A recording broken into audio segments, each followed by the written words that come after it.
ચૈત્ર વદ 11 એટલે વરુથીની એકાદશી। આ પવિત્ર દિવસ ભક્તિ, શક્તિ અને પ્રકૃતિના અદ્ભુત સંગમ સમાન છે। ભક્તિ અને પૌરાણિક કથાનો મર્મ।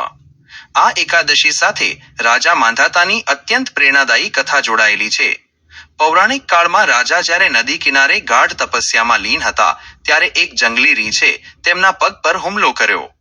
અહિંસાના વ્રત અને ભક્તિના પ્રભાવને લીધે રાજાએ વળતો પ્રહાર ન કર્યો। જ્યારે રીંછ તેમને જંગલ તરફ ખેંચવા લાગ્યો ત્યારે આર્ત સ્વરે રાજાએ શ્રી હરિને વિનંતી કરી।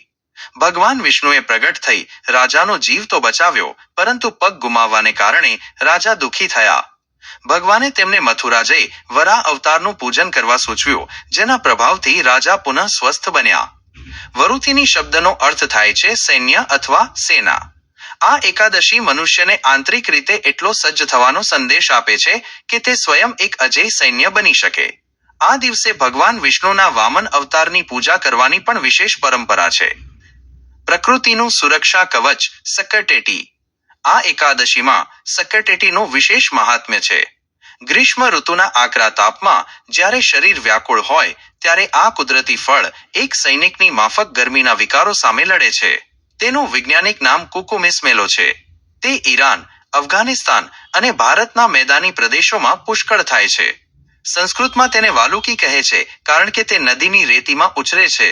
તેનું બીજું નામ ખરબૂજ છે, જે તેની ખરબચડી ત્વચાને કારણે પડ્યું હશે। શર્કરા જેવી મધુરતા અને ટેટી જેવો માંસલ આકાર ધરાવતું આ ફળ સ્વાદ અને સ્વાસ્થ્યનો ખજાનો છે। આયુર્વેદિક દ્રષ્ટિ અને પોષણ।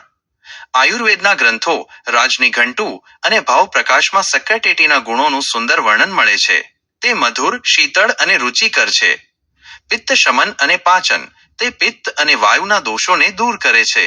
ઉનાળામાં થતો આફરો અને થાક ઉતારવામાં તે અકસીર છે। શરીરની શુદ્ધિ। તે મૂત્રલ અને કોષ્ઠ શુદ્ધિકર છે, એટલે કે પેશાબની અટકાયત કે બળતરા જેવી સમસ્યામાં રાહત આપે છે અને પેટ સાફ રાખે છે। ત્વચા માટે વરદાન। ગરમીને કારણે થતા ખરજવા અને ગળગુમડ જેવા ત્વચાના રોગોમાં પણ સક્કરટેટી ખાવાથી અત્યંત ફાયદો થાય છે। પોષણ। માત્ર 100 ગ્રામ સક્કરટેટીમાંથી વિટામિન એ અને વિટામિન સી ભરપૂર માત્રામાં મળી રહે છે, જે શરીરની રોગપ્રતિકારક શક્તિ વધારે છે। ઉપસંહાર। વરુથીની એકાદશીનો આ અવસર આપણને શીખવે છે કે ગ્રીષ્મના તાપ સામે લડવા કુદરતે આપણને સક્કરટેટી રૂપી સૈન્ય આપ્યું છે। આ પવિત્ર દિવસથી શરૂ કરી આગામી 15 દિવસ સુધી જો આ ફળને પ્રસાદ માનીને આરોગવામાં આવે તો ઉનાળાની અરુચિ અને ગરમીના વિકારોથી બચી શકાય છે।